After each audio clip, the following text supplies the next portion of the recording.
1920 నుంచి ఇప్పటి వరకు దాదాపు 104 సంవత్సరాల అద్భుతమైనటువంటి చరిత్ర కలిగినటువంటి industry direct selling. It is not the fake industry and it is not the business of selling A soap, it is the business of giving a hope. కొన్ని లక్షల మంది తలరాతలు మారుస్తున్నటువంటి వ్యవస్థ డైరెక్ట్ సెల్లింగ్. ఒక ధనవంతుడు డబ్బు సంపాదించడానికి కొన్ని లక్షల మార్గాలు ఉన్నాయి, కానీ ఇయ్యాల తలుచుకున్న సైకిల్ మీద తిరిగేటోడు కూడా బెంచ్ కార్లో తిరిగే అవకాశం ఒక డైరెక్ట్ సెల్లింగ్ లోనే ఉంది. అది నేను ఘంటాపదంగా చెప్తాను. కాకపోతే ఈ ఇండస్ట్రీ బేస్ లైన్ ఏంటిది?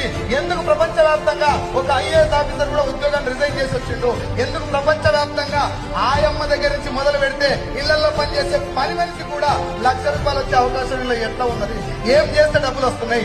ఒరే, మార్కెటింగ్ అంటే టాలెంట్ కావాలి కదా, కమ్యూనికేషన్ కావాలి కదా, స్కిల్స్ కావాలి కదా. అవేమి లేకుండా కూడా డబ్బు ఎందుకు వస్తుందంటే ఈ ఇండస్ట్రీలో ఏదో పవర్ ఉన్నది. అది మీకు నాకు తెలవాలి.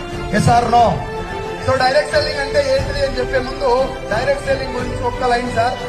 ఏపీలో, తెలంగాణలో, ప్రపంచ వ్యాప్తంగా భారతదేశంలో డైరెక్ట్ సెల్లింగ్ ఇండస్ట్రీకి లీగాలిటీ ఉంది, చట్టం ఉంది.